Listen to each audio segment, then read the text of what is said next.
بسم اللہ الرحمن الرحیم۔ شروع اللہ کے نام سے جو بڑا مہربان نہایت رحم والا ہے۔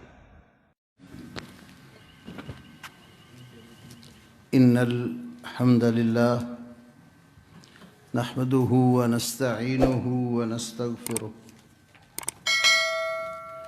ونعوذ باللہ من شرور انفسنا ومن سیئات اعمالنا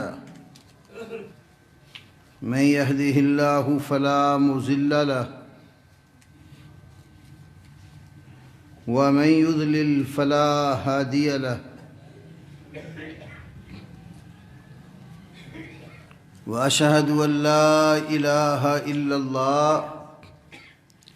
وحده لا شريك له وأشهد أن محمدًا عبده ورسوله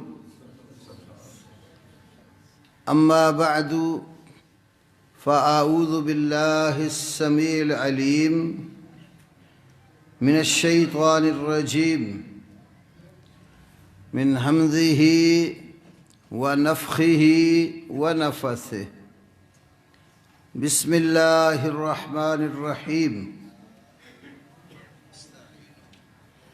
فبشر عباد الذين يستمعون القول ويتبعون أحسنه أولئك الذين هداهم الله وأولئك هم أولو الألباب وقال النبي صلى الله عليه وسلم نذر الله امرأ سمع منا حديثا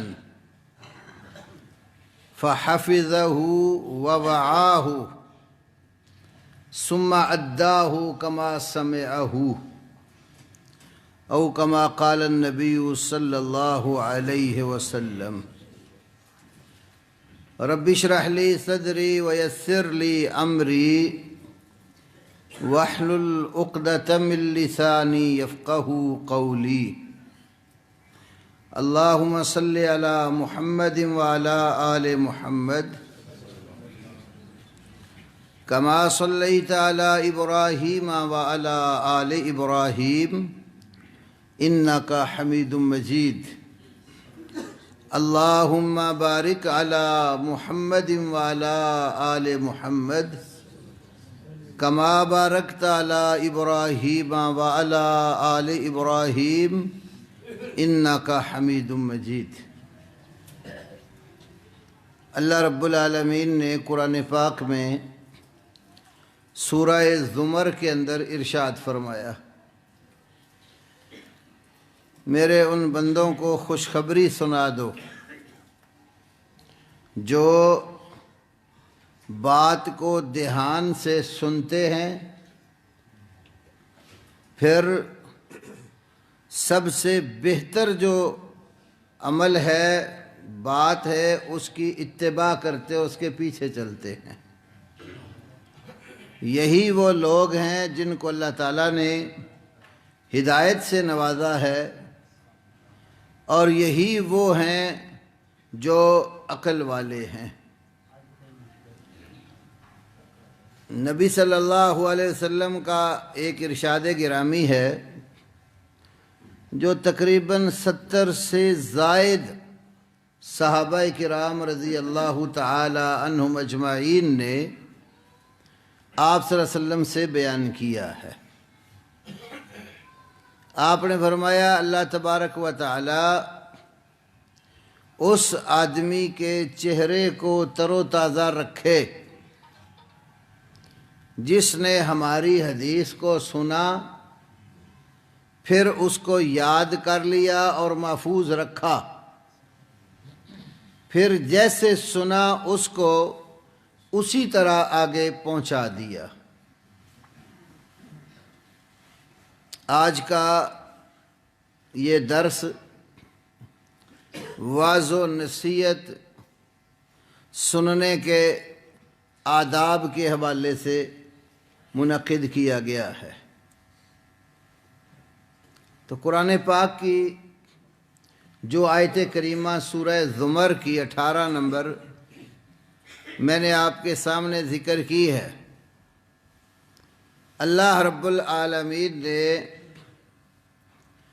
وعظ و نصیحت سننے کے حوالے سے اس آیت کریمہ میں کچھ باتیں بیان کی ہیں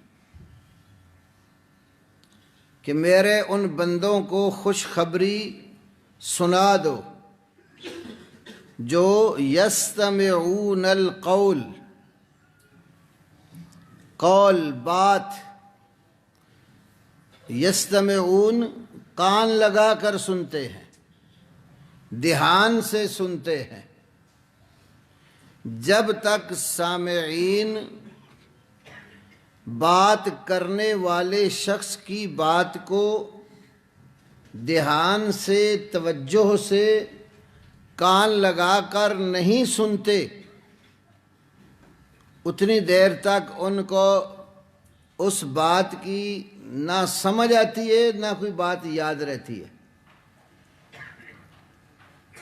وعظ و نصیحت میں سب سے پہلی بات یہ ہے کہ بات کہنے والے کی دھیان سے بات سنی جائے۔ اللہ تعالیٰ نے یہ نہیں کہا یسمعون القول،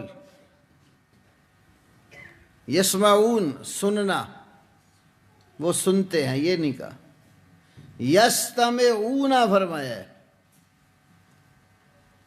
بنیادی اس کا بھی مادہ روٹ ورڈ سین میم اور عین ہی ہے، سما، سما کان کو بھی کہتے ہیں، سننے کے آلات کو، لیکن استماع میں ایک معنی زائد ہوتا ہے، وہ ہے دھیان سے بات کو سننا، غور سے سننا، اپنے کانوں کو پوری طرح متکلم اور بات کرنے والے شخص کی طرف متوجہ رکھنا، تاکہ جو بات کہہ رہا ہے وہ میرے کانوں میں اچھی طرح آئے اور پھر میں اس کو سمجھوں۔ جو شخص وعظ و نصیحت کی مجلس ہو، تب حدیث اور تفسیر پڑھنے پڑھانے کی مجلس ہو، تب کوئی اور کتاب دینی یا دنیاوی پڑھنے کی کلاس ہو، تب اتنی دیر تک صحیح مراد کو بندہ پہنچ ہی نہیں سکتا جب تک کان لگا کر دھیان سے بات کو سنا نہ جائے۔ اور جو دھیان سے سنتے ہیں، اللہ رب العالمین نے ان کے لیے سورہ اعراف میں فرمایا وَإِذَا قُرِئَ الْقُرْآنُ فَاسْتَمِعُوا لَهُ وَأَنصِتُوا لَعَلَّكُمْ تُرْحَمُونَ۔ جب قرآن حکیم کو پڑھا جائے تو غور سے سنو تاکہ تمہارے اوپر رحمت نازل کی جائے۔ نبی صلی اللہ علیہ وسلم جس وقت کفار اور مشرکین کو وعظ و نصیحت فرماتے تھے، وہ بات کو سننے کی بجائے شور و غل سے کام لیتے تھے، تاکہ کہنے والے کی بات کوئی دھیان سے سن ہی نہ سکے۔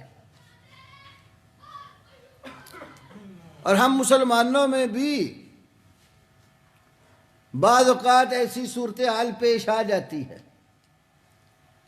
جلسہ رکھا ہوتا ہے، درس دے رہے ہوتے ہیں دینے والے، اور چند سامعین سن رہے ہوتے ہیں، اور کتنے ہی لوگ مسجد کے اندر ہی گفتگو کر رہے ہوتے ہیں آپس میں۔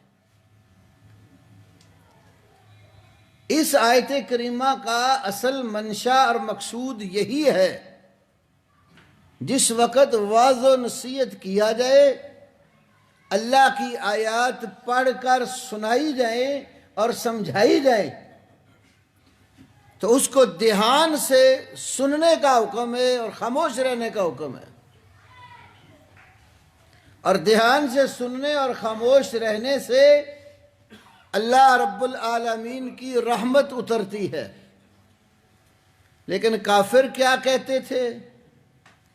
وَقَالَ الَّذِينَ كَفَرُوا لَا تَسْمَعُوا لِهَذَا الْقُرْآنِ، کافروں نے کہا اس قرآن کو غور سے مت سنو، وَالْغَوْا فِيهِ، اس میں شور و غل کرو، لَعَلَّكُمْ تَغْلِبُونَ، تاکہ تم غالب آ جاؤ۔ تو جھوٹے لوگوں کا، باطل پرستوں کا یہ کام ہوتا ہے کہ وہ حق بات کو سن سکتے ہی نہیں ہیں، اور اس میں شور و غل اس لیے کرتے ہیں تاکہ لوگوں کے کانوں میں سچی آواز نہ پہنچے۔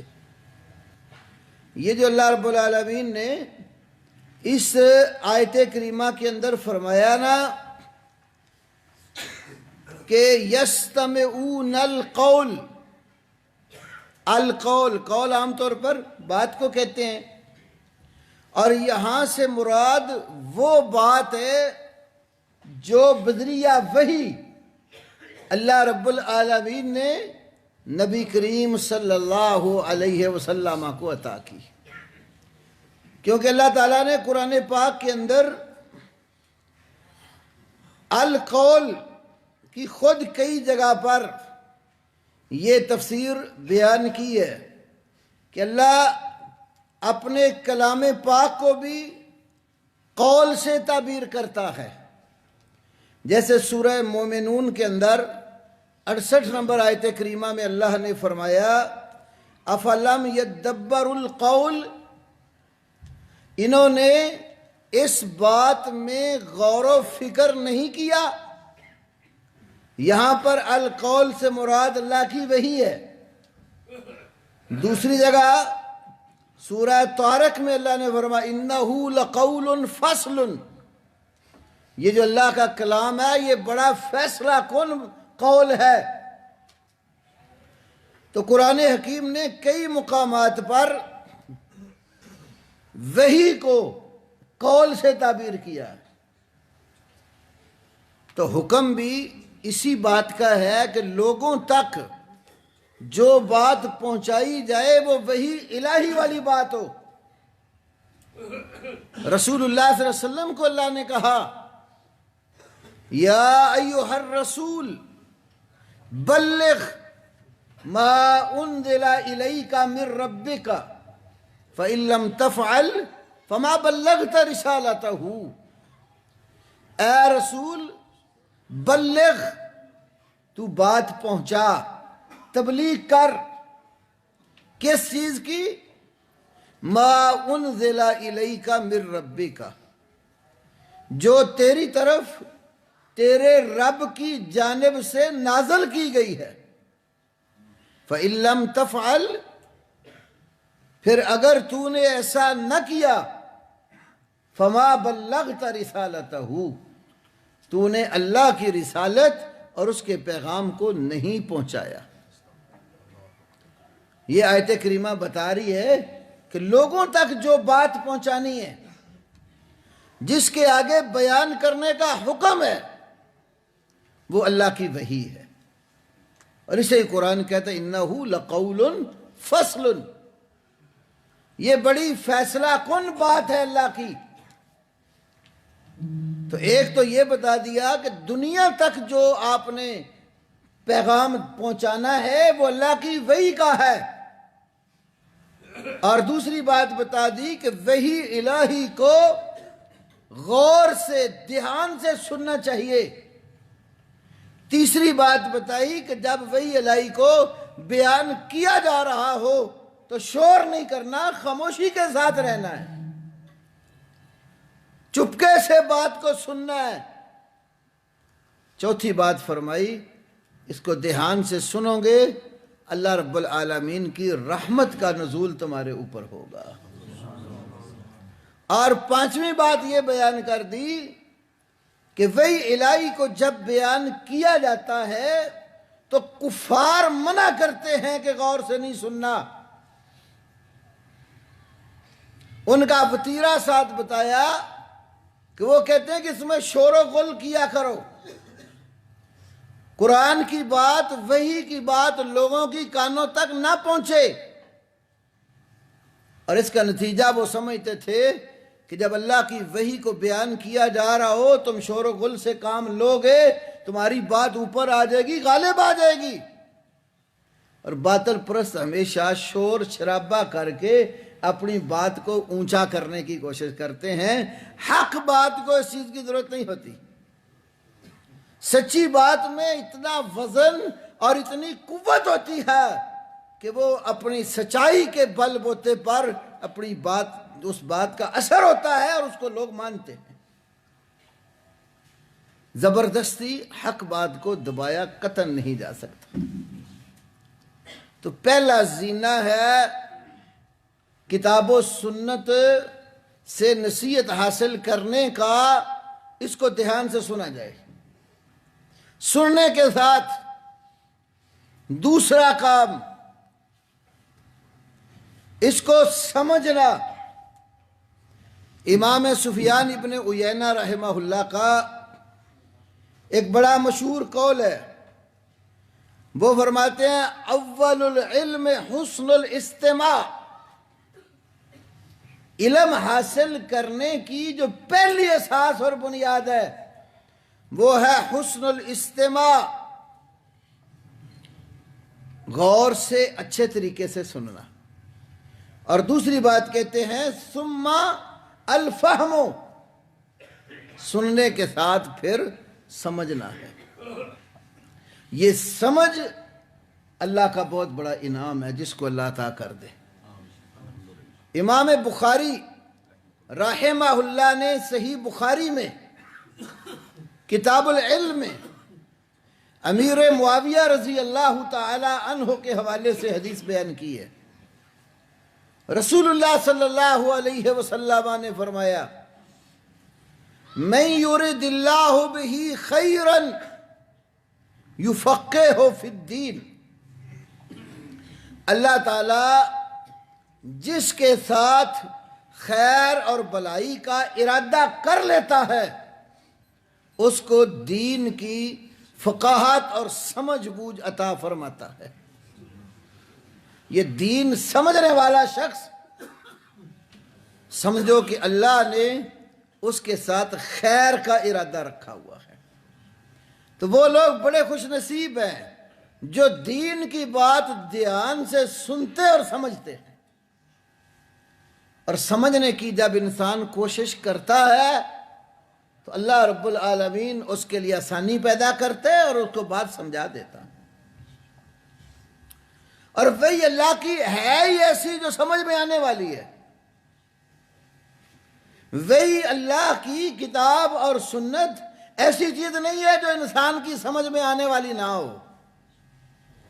موٹی سی بات ہے، جو چیز انسان کی عقل میں، سمجھ میں نہ آ سکتی ہو اس کے بارے میں کبھی بھی انسان کو نہیں کہا جاتا یار اس کو سمجھنے کی کوشش کر۔ جب وہ معمہ حل ہی نہ ہونے والا ہو تو اس کے بارے میں کہنا کہ اس پر غور کر، عقل سے کام لے، اس کو سمجھنے کی کوشش کر، یہ بات ہی نہیں بنتی۔ یہ بات ہمیشہ ایسے قول کے متعلق، ایسے کلام کے متعلق کہی جاتی ہے جو سمجھ میں آنے والی ہو۔ اس لیے تو اللہ کہتا ہے فَلَا يَتَدَبَّرُونَ الْقُرْآنَ، یہ لوگ قرآن پاک پر غور و فکر کیوں نہیں کرتے۔ یہ اللہ کہتا ہے فَلَا تَعْقِلُونَ، تم عقل سے کام کیوں نہیں لیتے۔ اللہ نے عقل دی سمجھنے کے لیے، تو اس سے کلام اللہ کو سمجھو، کوشش کرو سمجھنے کی۔ کچھ چیزیں ایسی ہوتی ہیں جو انسان کو فی الفور سمجھ آ جاتی ہیں، کچھ چیزیں ایسی ہوتی ہیں جو تھوڑا سا تدبر کرنے سے، غور و فکر کرنے سے سمجھ آتی ہیں، اور کچھ چیزیں ایسی بھی ہو سکتی ہیں جو کچھ دیر بعد سمجھ آتی ہیں۔ کیونکہ ہر بندے کا جو فہم ہے، جو اس کی عقل ہے، وہ ایک جیسی نہیں ہے۔ کسی میں بات کو سمجھنے کی زیادہ صلاحیت ہوتی ہے اور کسی میں کم، لیکن کوشش جو بھی کرتا ہے اللہ رب العالمین اس کو منزل تک پہنچا دیتا ہے۔ اور جتنے ائمہ حدیث تھے رحمت اللہ علیہم اجمعین، وہ رسول اللہ صلی اللہ علیہ وسلم کی باتوں کو لکھتے اور نقل کرتے تھے اور اس کے ساتھ ساتھ اچھی طرح اس کو سمجھتے بھی تھے۔ کچھ لوگوں نے یہ پراپوگنڈا کیا ہوا ہے کہ جو لوگ حدیثیں بیان کرتے ہیں، کالا کالا رسول اللہ کہتے ہیں، انہیں صرف الفاظ کا پتہ ہے، ان کے معانی سے بے خبر ہیں، اور مثالیں دیتے ہیں، کہتے ہیں کہ یہ کالا کالا رسول اللہ کرنے والوں کی مثال تو پنساری کی ہے، اور ہمارے جو لوگ ہیں ان کی مثال حکیم کی ہے۔ پنساری کو یہ تو پتہ ہے کہ میری دکان میں کیا کیا جڑی بوٹی اور کیا کیا سودا پڑا ہوا ہے، لیکن اس کو یہ معلوم نہیں ہے کہ جو جڑی بوٹیاں میری دکان میں پڑی ہیں وہ کس کس مرض کا علاج ہے، اس سے کیا کیا دوائی بنتی ہے اور کون کون سی بیماری کے لیے مفید ہیں۔ اگر کوئی دوائی ایسی ہے جو کسی مرض کے لیے مفید ہے لیکن کچھ نقصان بھی دیتی ہے، اس کے نقصان والے جو حصے کو ختم کرنے کے لیے کون سی دوائی دوسری اس میں مکس کرنی پڑتی ہے تاکہ ملا کر جو ہے اس کا نقصان ختم کیا جائے اور فائدہ اس کا زیادہ کیا جائے۔ تو کہتے ہیں پنساری کو اس کا نہیں پتہ ہوتا، اس کا پتہ حکیم صاحب کو ہوتا۔ تو کہتے ہیں ہمارے فقہا جو ہے نا وہ تو ہیں حکیم، اور محدثین تو ہیں یہ حدیثیں پڑھنے پڑھانے والے صرف پنساری۔ یہ بات انتہائی غلط ہے۔ جتنے بھی کبار محدثین تھے وہ اللہ کے فضل سے کتاب اور سنت کو بیان کرنے والے بھی تھے، اس کو سمجھنے والے بھی تھے۔ مثال کے طور پر یہ اب جو دن مدارس میں آہستہ آہستہ آ رہے ہیں، یہ تقریب بخاری کے حوالے سے اس میں بہت سارے پروگرام منعقد ہوتے ہیں۔ جن جن مدارس میں صحیح بخاری پڑھائی جاتی ہے آخری کلاس میں، تو وہاں پر صحیح بخاری کی نسبت سے پروگرام ہوتے ہیں۔ اب امام بخاری بھی انہی محدثین میں سے ایک ہے جن کے بارے میں یہ پراپوگنڈا کیا جاتا ہے۔ بلکہ میرے پاس ایک کتاب ہے، اس کا نام ہے الکتاب المجید فی وجوب التقلید۔ وہ الکتاب المجید کا مؤلف یہ لکھتا ہے کہ امام بخاری کا سارا علم امام ابو حنیفہ رحمہ اللہ کے علم کے مقابلے میں ایسا ہے جیسا چڑیا اپنی چونچ کے ساتھ سمندر سے پانی کا ایک قطرہ اٹھا کر لے جاتی ہے، اور اس پانی کے قطرے کی سمندر سے کوئی نسبت نہیں ہوتی۔ تو امام صاحب تو بحر بے قرار ہیں، وہ ایک علم کا سمندر ہے، اور بخاری کے پاس تو اتنا علم ہے جتنا چڑیا اپنی چونچ میں ایک قطرہ پانی کا وہاں سے اٹھاتی ہے۔ تو یہ سب تعصب کی باتیں ہیں۔ یہ محدثین کو جو اللہ اور اس کے رسول کے احکام آگے پہنچانے والے لوگ تھے، ان کو پس پش ڈالنے اور ان کو نیچا دکھانے والی بات ہے۔ حالانکہ اللہ پاک نے ان سے بھی ایسا ایسا کام لیا جو بڑے بڑے فقہا سے نہیں لیا۔ میں اس کی ایک مثال دیا کرتا ہوں۔ آپ دیکھیں کہ ایک آدمی کی جوان ہے، شادی ہو گئی، بیوی بھی جوان ہے، اب شادی کے بعد بندہ لاپتہ ہو گیا، اب اس کی کوئی خبر ہی نہیں ہے وہ کہاں گیا۔ تو کیا کیا جائے بھائی؟ وہ عورت نوجوان ہے، اب وہ نکاح کرنا چاہتی ہے، تو کیا کرے؟ اس کو خامند کی عادت ہے، خامند اس کا بالکل لاپتہ ہے، دنیا میں تلاش کر رہے ہیں، کوئی خبر ہی نہیں ملی کہاں چلا گیا۔ تو وہ جن کو کہا جاتا ہے یہ حکماء ہیں، انہوں نے کیا حل بتایا؟ 3 قول ہیں۔ ایک قول یہ ہے کہ جب اس آدمی کی عمر 90 برس تک پہنچ جائے پھر ہم حکم لگائیں گے کہ یہ بندہ فوت ہو گیا ہے، اب 4 ماہ 10 دن خامند کی وفات کی پھر عدت گزارے، اس کے بعد شادی کرنا چاہے تو کر لے۔ دوسرا قول یہ ہے کہ 120 سال تک انتظار کریں، اس کے بعد حکم لگائیں گے وہ فوت ہو گیا، پھر 4 ماہ 10 دن عدت گزارے، پھر نکاح کی اجازت۔ تیسرا قول یہ ہے کہ اس آدمی کے ہم عمر سارے فوت ہو جائیں، کوئی اس کا ہم عمر دنیا میں باقی نہ ہو، پھر اجازت دیں گے کہ یہ عورت شادی کرنا چاہتی ہے تو کر لے۔ اب آپ دیکھیں یہ کوئی معقول حل ہے؟ امام بخاری رحمۃ اللہ علیہ نے اس مسئلے کو صحیح بخاری میں حل کیا ہے، اور آج کے اس دور میں جو بات امام بخاری نے کہی ہے وہ سب سے بہتر ہے۔ آپ غور کریں، میں عرض کرتا ہوں، 90 برس، 120 برس اور اس کے ہم عمر سب فوت ہو گئے۔ پہلے تو آپ دیکھیں کہ اتنی عمر پہنچنے تک وہ عورت شادی کے قابل رہ جائے گی؟ یہ کیسی حکمت ہے؟ پھر اس کے پیچھے نہ کوئی قرآن کی آیت دلیل، نہ کوئی نبی علیہ السلام کی حدیث دلیل، نہ ہی کوئی کسی صحابی کا قول اس کے پیچھے کوئی دلیل میں ملتا۔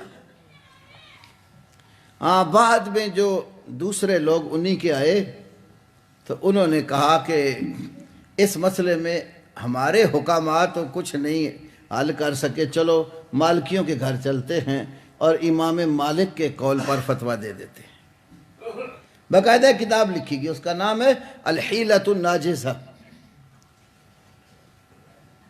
تو مالک نے بھی جو 4 سال کا قول ذکر کیا نا، ان کے پاس بھی قرآن اور سنت سے کوئی دلیل نہیں ملی ان کو۔ وہی حضرت عمر کا ایک قول ان کے پاس دلیل ہے، لیکن امام بخاری رحمۃ اللہ علیہ نے اس مسئلے کو رسول اللہ کی ایک حدیث سے حل کیا۔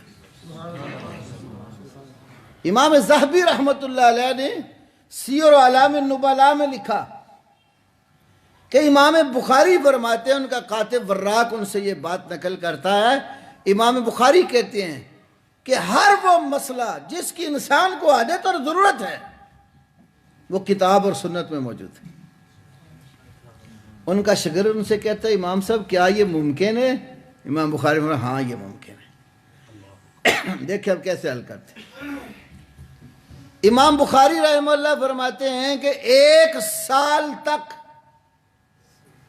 مسلسل اس کا اعلان کیا جائے، سال تک کوئی اطلاع نہیں ملتی، حکم لگا دو فوت ہو گیا، 4 ماہ 10 دن عدت گزار لے، شادی کرنا چاہتی اس کو اجازت دیتا ہوں۔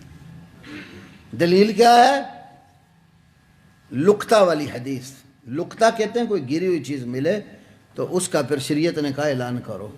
تو امام بخاری حدیث لائے کہ اللہ کے نبی نے فرمایا جب کسی کو کوئی گری ہوئی چیز، کسی کی گمشدہ مل جائے، 1 سال تک اعلان کیا جائے، اگر مالک آ جائے اس کو دے دو، نہیں آیا اس کو استعمال کر لو۔ تو جو انسان کا بچہ، انسان اگر لاپتہ ہو جائے، گم جائے، تو اس کے اوپر بھی گرا ہوا جو ہے نا ملے کہیں سے، اس کے اوپر بھی لقطہ کا اطلاق قرآن نے کیا ہے۔ موسیٰ علیہ السلام کو جب پیدا ہوئے تو ماں نے فرعون کے ڈر سے کہیں وہ اور اس کے جلاد میرے بیٹے کو مار نہ دیں، اللہ نے القاء کیا، ایک تابوت بنایا، تابوت میں موسیٰ علیہ السلام کو رکھ کر دریا برد کر دیا۔ اور قرآن نے کیا ذکر کیا؟ اب وہ تابوت موسیٰ علیہ السلام جا رہے ہیں، آگے اسی دریا کے کنارے پر فرعون کا محل ہے۔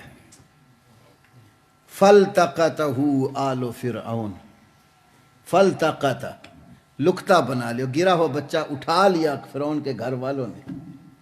تو موسیٰ علیہ السلام پر لفظ لقطہ قرآن نے ذکر کیا۔ یوسف علیہ السلام کو ان کے بھائیوں نے گہرے کنویں میں ڈال دیا، تو کیا کہا؟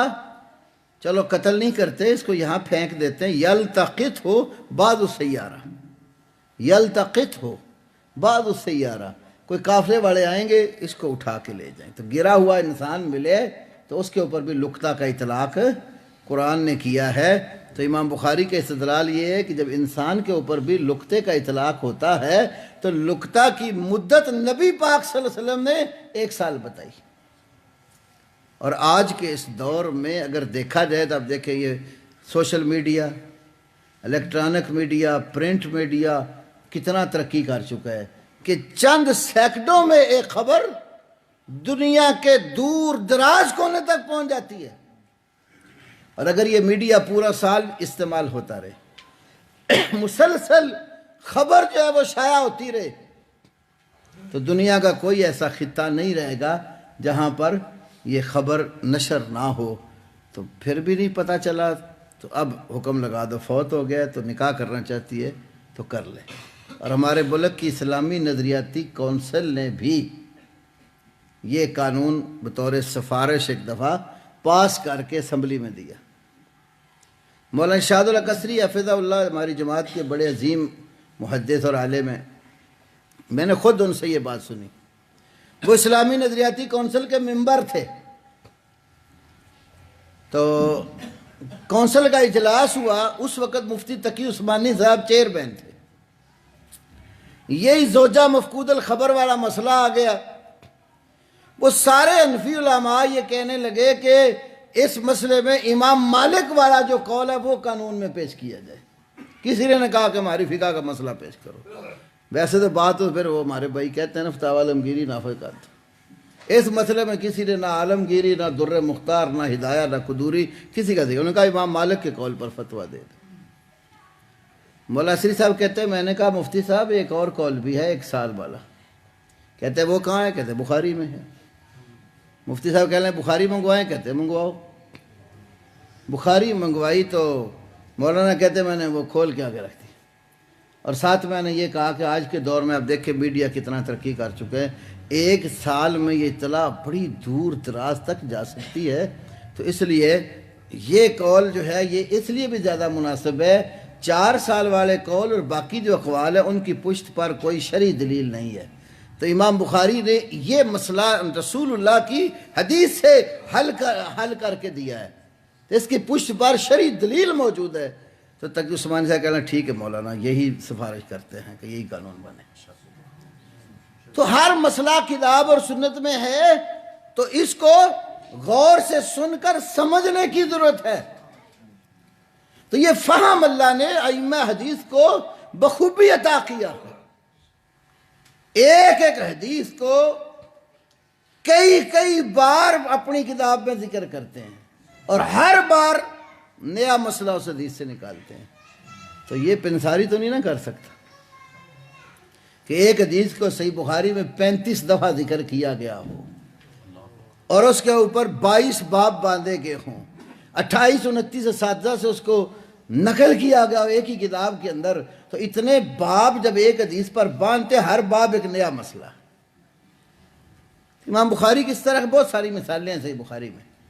تو یہ ایک مثال دی کہ اللہ تعالیٰ نے جو قول وحی الہی کے ماننے والے لوگ ہیں دھیان سے جنہوں نے وحی کو سنا ہے ان کو اللہ نے فہم و فراست بھی دی ہے اور انہوں نے اس کو سمجھ کر اپنی زندگی کے پیش آمدہ بہت سارے مسائل کو اللہ کی وحی سے حل کر لیا ہے.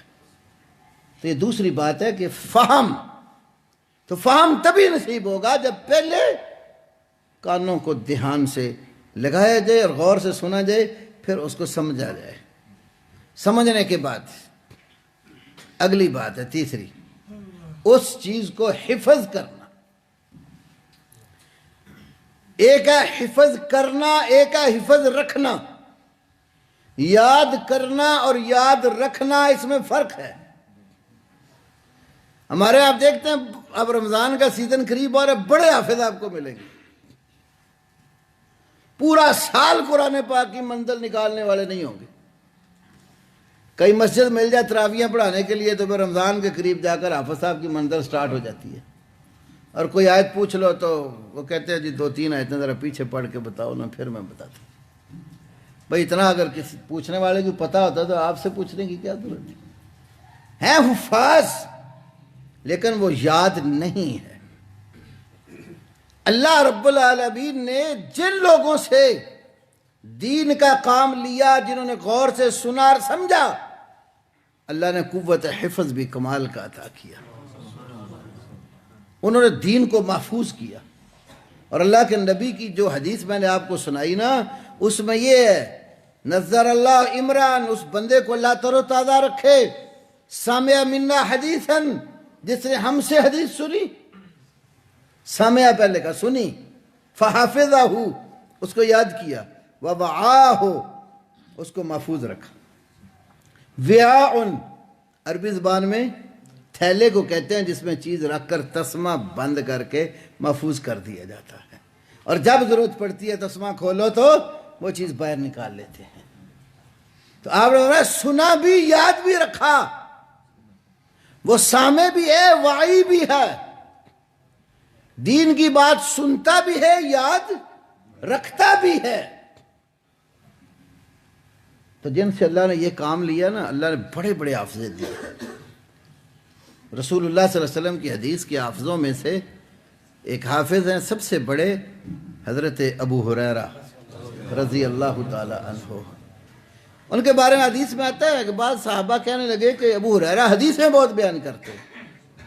انہوں نے خود جواب دیا، انہوں نے کہا جو میرے انصار بھائی ہیں نا وہ کھیتی باڑی میں مشغول رہتے، مہاجر بھائی کام کاج تجارت کرتے ہیں، اور ابو ہریرہ بھوک پیاس کے باوجود اللہ کے نبی کے پاس بیٹھتا ہے، اور جو باتیں انہوں نے نہیں سنی ہوتی ابو ہریرہ سن کے یاد کرتا۔ امام ذہبی نے سیر اعلام نبلاء میں ایک واقعہ لکھا ہے، مروان نے اپنے دور حکومت میں حضرت ابو ہریرہ رضی اللہ تعالی عنہ کا امتحان لینا چاہا کہ یہ حدیثیں بڑی بیان کرتا، ذرا اس کا امتحان لیا جائے اور اس کو چیک کیا جائے۔ تو اس نے ایک حدیث کے سماع کی مجلس منعقد کی اور مسند سجا کر حضرت ابو ہریرہ کو لا کر بٹھایا، اور پردے کے پیچھے ایک کاتب کو بھی بلا کر بٹھایا ہوا تھا، اور حضرت ابو ہریرہ کو کوئی پتہ نہیں تھا جو بولوں گا کوئی لکھنے والا بھی ہے۔ مجلس میں بٹھا کر کہا ابو ہریرہ ہم نے آپ کو اس لیے بلایا ہے کہ تم ہمیں کچھ احادیث بیان کرو، تم حدیثیں بہت بیان کرتے۔ حضرت ابو ہریرہ رضی اللہ تعالیٰ عنہ اس مجلس میں کئی ایک حدیث سنائی، مجلس برخاست ہو گئی، کاتب نے سن کر لکھ لی۔ کچھ سال کے لگ بھگ عرصہ گزرا،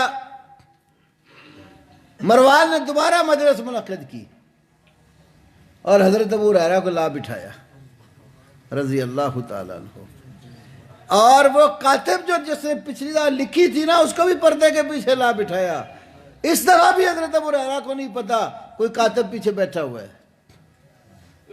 بٹھا کر کہا ابو ہریرہ پچھلی دفعہ ہم نے آپ سے کچھ حدیثیں سنی تھی، اس دفعہ بھی ہم چاہتے ہیں میں وہی حدیثیں سناؤ جو پچھلی مرتبہ سنائی تھی۔ حضرت ابو ہریرہ رضی اللہ تعالیٰ عنہ شروع ہو گئے، جس ترتیب سے حدیث پچھلے برس سنائی تھی اسی ترتیب سے منو انصاری سنا دی، اور وہ سناتے گئے، کاتب دیکھتا گیا۔ ذہبی نے غالباً یہ لکھا ہے کہ ایک لفظ کی غلطی بھی حضرت ابو ہریرہ سے نہیں ہوئی۔ یہ وہ لوگ ہیں جن کو اللہ نے قوت حفظ دیا تھا کہ وہ پوری توجہ اور انہماک کے ساتھ اللہ کے نبی کی بات کو سنتے اور سمجھتے تھے، اور پھر اللہ کے رسول کی دعائیں بھی لیتے تھے۔ ایک دفعہ اللہ کے نبی نے دعا کی، چادر پھیلائی ہوئی ہے، دعا کی ہے، اور حضرت ابو ہریرہ سے کہا کہ اس چادر کو اٹھا کر سینے سے لگا لو، تو اس کے بعد ابو ہریرہ کہتا ہے مجھے رسول اللہ کی کوئی بات نہیں بولی، حتیٰ کہ حضرت ابو ہریرہ یہ بھی یاد رکھتے تھے فلانے دن نبی پاک نے نماز پڑھائی صبح کی، پہلی رکعت میں کتنا قرآن پڑھا اور دوسری میں کتنا پڑھا۔ ہمیں تو یہ بھی یاد نہیں ہوتا، نماز پڑھ کے فارغ ہوں تو کوئی پتہ نہیں ہوتا قاری صاحب نے کہاں سے قرآن پڑھا اور کہاں سے نہیں پڑھا، لیکن انہیں شوق تھا، ذوق تھا، دھیان سے سنتے تھے، رسول اللہ صلی اللہ علیہ وسلم سے بات کو سمجھتے تھے، اور محبت اور پیار کے ساتھ آپ کی بات کو یاد کرتے اور یاد رکھتے تھے، کیونکہ اللہ کے نبی کی دعا لیتے تھے۔ دیکھو نا، آپ کو کوئی استاد، کوئی آپ کا مرشد، کوئی جس کو پیر بنایا ہوا ہے وہ آپ کو دعا دے تو کتنے خوش ہوتے ہیں، والدین دعا دیں، استاذ دعا دیں، بندہ بڑا خوش ہوتا ہے، مجھے میرے فلانے بزرگ نے، فلانے شیخ نے، ماں باپ نے مجھے بڑی دعائیں دی ہیں۔ تو جس کو دعا رسول پاک صلی اللہ علیہ وسلم دے، تو یہ رسول اللہ کی دعا ہے اس بندے کے لیے جو بات کو دھیان سے سنتا ہے، یاد کرتا ہے اور یاد رکھتا ہے۔ تو یاد رکھنے کی کوشش کرنی چاہیے۔ وہ یاد کیسے رکھے؟ ائمہ حدیث نے ہمیں یہ بات بھی سمجھائی ہے۔ ایک بہت بڑے امام اور محدث گزرے ہیں، ابو بکر علی بن احمد بن ثابت المعروف بخطیب بغدادی۔ انہوں نے ایک کتاب لکھی ہے، اس کا نام ہے تقیید العلم، علم کو قید کرنا۔ کئی ایک آثار لائے صحابہ کے اور کئی علماء کے کہ العلم صید والکتابۃ قید، علم ایک شکار ہے اور اس شکار کو قید کس طرح کیا جاتا ہے؟ لکھ کر۔ امام بخاری رحمۃ اللہ علیہ نے صحیح بخاری کتاب العلم میں باقاعدہ ایک باب باندھا ہے، باب کتابت العلم۔ یہ علم کو محفوظ کرنے کی ایک صورت ہے کہ استاد سے سن کر اس کو لکھنا، کیونکہ لکھنے کا حکم تو اللہ کے نبی نے بھی دیا۔ کئی ایک حدیث ہے، ابو داود میں، مستدرک حاکم میں، جامع بیان العلم و فضل ہی میں امام ابن عبد البر نے بھی یہ حدیث نقل کی۔ آپ جب بولتے تھے نا تو آپ کی زبان سے نکلے ہوئے کلمات سیدنا عبداللہ بن عمر بن العاص رضی اللہ عنہ لکھتے تھے۔ انہیں کچھ قریش کے لوگوں نے منع کیا کہ رسول اللہ صلی اللہ علیہ وسلم جو بولتے ہیں تم لکھ لیتے ہو۔ قریشیوں نے کہا محمد بشر یتکلم فی الرضا والغضب، محمد صلی اللہ علیہ وسلم تو ایک انسان ہے، خوشی میں بھی بولتے ہیں اور غضب اور غصے میں بھی بولتے ہیں، تم ہر دو صورتوں میں آپ کی بات لکھ لیتے ہو۔ روکا انہوں نے، پھر انہوں نے اللہ کے نبی صلی اللہ علیہ وسلم کو بتایا، تو آپ نے اپنی زبان کا اشارہ کیا اور عبداللہ بن عمر کو حکم دیا اکتب فَوَالَّذِي نَفْسُ مُحَمَّدٍ بِيَدِهِ مَا يَخْرُجُ مِنْهُ إِلَّا حَقٌّ، عبداللہ لکھ، اس ذات کی قسم ہے جس کے ہاتھ میں میری جان ہے، میری زبان سے حق کے سوا کچھ نہیں نکلتی۔ تو اللہ کے نبی نے خود لکھنے کا حکم دیا۔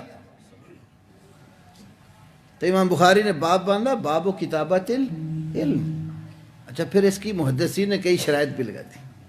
مثال کے طور پہ میں کوئی کتاب لکھتا ہوں نا حدیث پر، اب میں وہ پڑھ کے آپ کو سناتا ہوں، تو آپ سن کر لکھتے جاتے ہیں، تو خالی سن کر آپ کی لکھی ہوئی کتاب معتبر نہیں سمجھتے محدثین۔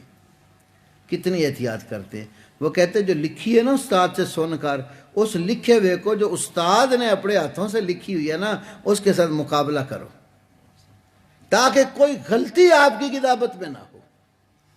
مقابلہ اور مقارنہ کرنے کے بعد اجازت دیتے ہیں کہ اب یہ کتاب معتبر ہے، اس سے آگے جو ہے نا وہ روایات کو لکھا اور نقل کیا جائے۔ کوئی بھی جتنی بھی حدیث کی کتابیں طبع ہوتی ہیں تو اس کے اندر باقاعدہ محدثین کا یہ بھی ایک پہلو ہوتا ہے، یہ کتاب کس کس نے پڑھی ہے، کس نے نقل کی ہے، کہاں سے نقل کی ہے، اصل اس کی کہاں ہے اور نقل اس کی کدھر۔ تو بعض لوگ جو خود بنانے والے ہوتے ہیں نا کتابیں، تو جو ان اصولوں سے واقف نہیں محدثین کے، وہ پھر پکڑے بھی جاتے ہیں۔ آپ کے یہاں مرید کے سے بھی ایک دفعہ ایک مضمون چھپا تھا، حدیث نور مل گئی اور اس پر بڑے جشن منائے گئے۔ ایک زبان زد عام لوگ روایت بیان کرتے ہیں کہ حضرت جابر رضی اللہ عنہ نے نبی علیہ السلام سے پوچھا کہ یا رسول اللہ، اللہ نے ساری کائنات سے پہلے کیا پیدا کیا؟ تو کہتے ہیں آپ نے فرمایا یا جابر ان اللہ قد خلق قبل الاشیاء نور نبیک من نورہ، اے جابر، اللہ نے ساری کائنات سے پہلے تیرے نبی کا نور اپنے نور سے پیدا فرمایا۔ اب یہ روایت لوگ بیان کرتے، اب سوچیں جو میں کہنا چاہ رہا ہوں، غور سے سنیں، لوگ یہ روایت اور کیا کہتے، اس کو امام عبد الرزاق نے بیان کیا۔ امام عبد الرزاق بن حمام الصنعانی بڑے جلیل القدر محدث تھے اور امام احمد ابن حنبل کے استاد تھے، امام بخاری کے استاد اور استاد تھے۔ امام احمد نے خود اپنی مسند میں لکھا ہے کہ جب بغداد سے یمن میں صنعا جو شہر ہے وہاں پر امام عبد الرزاق کے پاس پڑھنے گئے نا، وہاں پینے کے لیے اور وضو کے لیے پانی نہیں ملتا تھا، 2-3 میل کے سفر کر کے ہم مشقت سے پانی لاتے تھے، اور اس کو پینے کے لیے بھی اور وضو کے لیے بھی، تو پھر ٹائم ہوتا، ضرورت پڑتی تو پھر سفر کر کے لاتے۔ اتنی مشقت تھی وہاں پر، لیکن اس مشقت میں پڑھ کر دین سیکھنے کے لیے امام عبدالرزاق کے پاس رہے۔ اب کسی سیرت نگار نے اس کو امام عبدالرزاق کی طرف منسوب کر دیا۔ امام عبدالرزاق کی 2 کتابیں ہیں، چھپی دونوں، ایک حدیث کی کتاب، اس کا نام ہے المصنف، یہ پہلا نسخہ 11 جلدوں میں چھپا۔ دوسری ان کی کتاب ہے تفسیر عبدالرزاق، یہ 3 جلدوں میں چھپی۔ اب اس کتاب، دونوں کتابوں کو پڑھنا شروع کیا، علماء نے دیکھنا شروع کیا، بھئی یہ حدیث اس میں ہے کوئی نہیں۔ اب بڑا عرصہ یہ بات چلتی رہی، بھئی دکھاؤ عبدالرزاق کی حدیث کی کتاب سے یا تفسیر سے۔ تو پھر کچھ لوگوں نے ایک چھوٹا سا جز، چند حدیثوں پر مشتمل ایک جز چھاپا، نام رکھا الجزء المفقود من المصنف لعبدالرزاق، کہ امام عبدالرزاق کی جو حدیث کی کتاب ہے نا المصنف، اس کا کچھ پہلا حصہ گم گیا تھا، وہ ہمیں ملا ہے، اب وہ ہم نے الگ چھاپا ہے۔ اب وہ جو گم گیا تھا، تو کہانی تو بہت لمبی ہے، میں خود اس کی دبئی سے چھپائی پہلے، میں الحمدللہ اس کی تحقیق کے لیے خود دبئی گیا ہوں جہاں سے یہ چھپی تھی۔ بہرحال وہ اس کا موقع نہیں ہے، میں جو بات کہنا چاہتا ہوں اس پہ غور کریں۔ تو یہ جو کتاب چھپی نا، اب ان سے پوچھا گیا، بھئی تم یہ کہتے ہو کہ یہ کلمی نسخہ ہمیں ملا ہے، تو یہ کلمی نسخہ کس بندے نے نقل کیا ہے امام عبدالرزاق سے؟ آخر آپ آج یہ کہہ رہے ہیں 15ویں صدی میں آ کر، تو امام عبدالرزاق تو وہ 2ری صدی ہجری میں جا کر جو ہے وہ ہمیں ملتے ہیں۔ یہ 13 صدیوں کا بیچ میں فاصلہ اور گیپ، یہ کیسے پر ہوتا ہے؟ تو انہوں نے کہا جی کہ اس کو جس شخص نے یہ مخطوطہ میں جہاں سے ملا ہے نا، اصل میں اس کی اصل تھی افغانستان کے اندر۔ بھئی افغانستان میں کہاں پڑی ہے؟ کہتے ہیں اب وہ دنیا میں نہیں ہے، اس لیے کہ جب سوویت یونین کی جنگ ہوئی تھی نا، تو بم دھماکے وہاں ہوئے، تو میزائل بڑے بڑے پھٹے، تو اس میں وہ بھی برباد ہو گئی۔ نعرے بانس نہ بجے بانسری، اصل کا پتہ ہی کوئی نہیں۔ چلو علماء نے کہا ٹھیک ہے، تم نے نقل کر۔ اب یہ بتاؤ کہ یہ نقل کر کے تصحیح کس نے اصل نسخے سے کی ہے؟ کسی محدث کا اس کے اوپر نام ہو؟ چونکہ ان چیزوں سے واقف نہیں تھا نا، وہ کاتب سے لکھوایا ہوا تھا۔ دبئی میں جب میں گیا، مرکز جماعت الماجد ایک ہے مخطوطات کا بہت بڑا ادارہ، تو میں نے وہاں جا کے جب پوچھا، وہاں ایک مفتی شہاب صاحب تھے، ایک ہاشم ندوی صاحب تھے انڈیا کے، تو کہتے ہیں ہمارے پاس یہ لائے تھے یہ، تو ہمارے یہاں جو مخطوطات کے ماہر ہیں انہوں نے دیکھ کر کہا تھا اس کتاب کی عمر 2 سال سے زیادہ نہیں ہے، اس کے اندر یہ اس کی عمر ہے۔ جو پرانے زمانے کا کاغذ ہوتا ہے، خط، رسم الخط ہوتا ہے، سیاہیاں ہوتی ہیں، علماء سارا وہ پہچانتے ہیں، وہ بھی ایک فن ہے۔ تو بہرحال محدثین، جو استاد کتاب بیان کرتا ہے اور شاگرد سن کر لکھتا ہے، تو خالی لکھا ہوا معتبر نہیں ہوتا اس کا، جب تک استاد کی کتاب سے اس کا مقابلہ نہ کر لیا جائے، اتنی احتیاط کرتے ہیں۔ اور دوسری صورت علم کو محفوظ کرنے کی وہ قوت حفظی ہے۔ امام بخاری نے اس پر باب باندھا، باب حفظ العلم، علم کو محفوظ رکھنا۔ تیسری صورت ہے مذاکرہ، 2-4 دوست احباب بیٹھ جاتے آپس میں، تو ایک دوسرے کو سناتے ہیں۔ اب مثلا میں نے حدیث یاد کی ہوئی ہے، آپ نے بھی کی، ہم نے ایک مجلس میں کی، آپ بیان کرتے ہیں، ہم سنتے ہیں، کوئی غلطی آپ سے ہوتی ہے تو کسی دوسرے کو یاد ہے تو وہ تصحیح کرتا ہے، پھر وہ بولتا ہے۔ جب ایک مذاکرہ کرتے ایک دوسرے کو سنتے سناتے ہیں، اس سے بھی سبق یاد ہوتا ہے۔ ہم تو جلسے کر لیتے ہیں نا بڑے بڑے، تو پتہ کوئی نہیں ہوتا، بعد میں جلسہ ختم ہوتا ہے کیا خطیب نے بیان کیا اور کیا نہیں، بس وہ وقتی جوش جذبہ، نعرے مارے اور گھر چلے گئے۔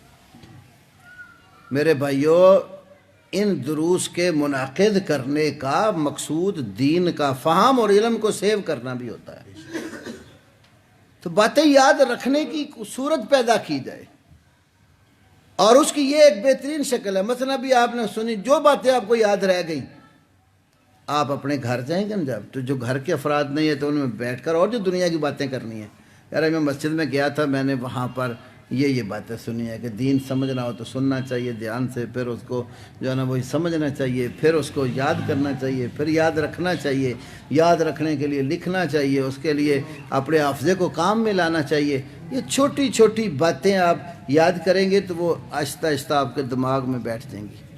اور یہ ہم سے روز لوگ مسئلے پوچھتے ہیں، تو کتنی چیزیں ایسی ہیں جو بار بار بیان کرنے سے بندے کو حفظ ہو جاتی ہیں، اور کئی بار کتاب پڑھنی نہیں پڑتی، وہ حافظے میں پہلے ہی محفوظ ہوتی ہیں کہ روز جو پوچھتے ہیں لوگ۔ بعض مسائل ایسے ہوتے ہیں جو بہت زیادہ پوچھے جاتے ہیں، معاشرے کے اندر بہت زیادہ مسئلے پوچھے جاتے ہیں، کئی فتوے ایسے ہوتے ہیں جو روز ہی آتے ہیں۔ یہ طلاق نکاح کا مسئلہ تو ہر روز آیا رہتا ہے، تو اس کے متعلقہ حدیث آثار جو لکھنے والے لوگ ہوتے ہیں 2-4 دفعہ فتویٰ لکھتے ہیں تو اس کے بعد وہ سیو ہو جاتا ہے، جیسے بھی آتا ہے، کتاب نہ بھی پاس ہو تو 2-4 لوہے لکھ کے فتویٰ مفتی دے دیتا ہے۔ اس کی وجہ کہ بار بار پڑھنے سے اور بار بار یاد دہانی سے وہ چیز یاد رہتی ہے۔ پھر اس سے اگلا کام ہے بھائیو، سفیان بن عیینہ کے قول میں ثم العمل، سننا، سمجھنا، یاد کرنا، اور چوتھے نمبر پر عمل کرنا۔ جس علم کے مطابق عمل نہیں ہوتا وہ علم انسان کو فائدہ نہیں دیتا۔ اب دیکھو نا صبح کے اذکار، آپ یہ ہر مسجد میں آج کل کیلنڈر لگے ہوئے ہیں، فجر کی نماز کے بعد ایک خاص ذکر ہے نا، اللہم انی اسألک علما نافعا ورزقا طیبا وعملا متقبلا۔ صبح اٹھے، سب سے پہلے اللہ کی عبادت کی، فرض ادا کیا، پھر اذکار میں بیٹھ گئے اور اللہ سے کیا مانگ رہے ہیں؟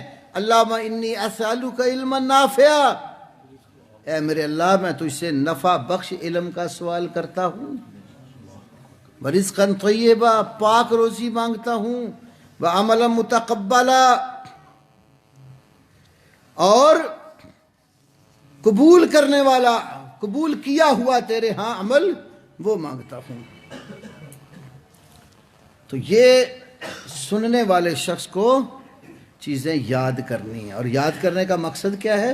عمل۔ امام بخاری رحمہ اللہ نے صحیح بخاری میں کتاب العلم میں ایک باب باندھا، العلم قبل القول والعمل، بات کرنے سے پہلے اور عمل کرنے سے پہلے اس کا علم ہونا ضروری ہے۔ آپ کے ذمہ ہے نماز کی ادائیگی، تو آپ کو نماز پڑھنے سے پہلے اس کا طریقہ آنا چاہیے نا، اس کے احکام کا پتہ ہونا چاہیے، پھر ہی صحیح ادا کرو گے۔ ہم لوگ سیکھتے نہیں ہیں اور فرض ادا کرنے کھڑے ہو جاتے ہیں، پھر بڑی بڑی غلطیاں بھی کرتے ہیں۔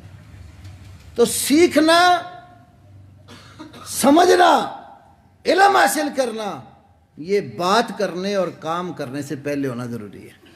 تو امام بخاری اس پر دلیل دی، اللہ نے کہا فَعْلَمْ أَنَّهُ لَا إِلَهَ إِلَّا اللَّهُ، لا الہ الا اللہ کو جان لیجئے۔ تو لا الہ الا اللہ کو جاننے کی جو صورت ہے اس میں دیکھو لا الہ بعد میں اور فعلم پہلے، اس سے امام بخاری نے استدلال کیا ہے علم کی بات پہلے کیے اور آگے جس چیز کو جاننا اس کا بعد میں ذکر کیا۔ علم ہو تو پھر بندے کو بات کرنی چاہیے۔ تو علم انسان کو جب آ جائے تو فائدہ پھر کیا ہوگا؟ پھر عمل اس کے مطابق صحیح ہوگا۔ تو اتنا کچھ پڑھنا، پڑھانا، سننا، سنانا، اس کا مقصود عمل ہے۔ اور عمل کے ساتھ، چونکہ اب ٹائم ختم ہو رہا ہے، عمل کے ساتھ آخری جو اس کا حصہ ہے وہ ہے نشر کرنا، اس کو آگے دنیا تک پہنچانا، اس کو پھیلانا۔ آپ نے خود علم سیکھا، اس پر عمل کیا، اور عمل کر کے پھر اس کو آگے دوسرے لوگوں کو بھی بتانا تاکہ ان کی بھی بھلائی ہو۔ آپ کسی کو خیر کی بات سن کر آگے بتاتے ہیں تو آپ کو بھی اتنا ہی اجر ملے گا جتنا وہ خیر والی بات پر عمل کرنے والوں کو ملے گا۔ نبی صلی اللہ علیہ وسلم نے فرمایا من دل علی خیر فلہ مثل اجر فاعلہ، جس بندے نے کسی خیر کے اوپر رہنمائی کی تو اس کو خیر کرنے والے کی طرح اللہ اجر دیتا۔ میں اس کی ایک بہت بڑی مثال دیتا ہوں آپ کو۔ اب دیکھیں یہ جتنا دین ہم تک پہنچا ہے اللہ تعالیٰ سے کس ہستی نے یہ علم پا کر امت تک پہنچایا ہے؟ نبی کریم صلی اللہ علیہ وسلم. یہ قرآن، یہ سنت رسول اللہ نے امت کے سامنے، یہ خیر کی باتیں نبی پاک نے بتائیں. اب پوری امت خیر پر جو عمل کرتی ہے ان کو اپنے عمل کا اجر اور آپ کو ان سب کے برابر اجر ملتا ہے، کیونکہ آپ لوگ ساری باتیں بتائیں. ایسے ہی آپ اگر جب بتائیں گے آگے بات تو آپ کو اپنے عمل کا تو الگ اجر ہے. جو خیر کی بات آپ کے منہ سے نکلی، سامعین نے اس کو سنا اور سن کر پلے باندھ لیا اور عمل کرنا شروع ہو گئے، جتنا وہ عمل کریں گے ان کو اپنے عمل کا اجر ملے گا، اور جو آپ نے بات بتائی آپ کو ان سب کے برابر اجر ملے گا. کتنا بڑا یہ خیر کا کام ہے. تو اس لیے حدیث کا واعظ، سنت کا واعظ، قرآن کا واعظ سننے والے لوگوں کو یہ چیزیں مد نظر رکھنی چاہیے. اور جو واعظ کرنے والا شخص ہے اس کے لیے بھی بہت سارے احکام ہیں، کیونکہ وہ کسی اور مجلس میں انشاءاللہ.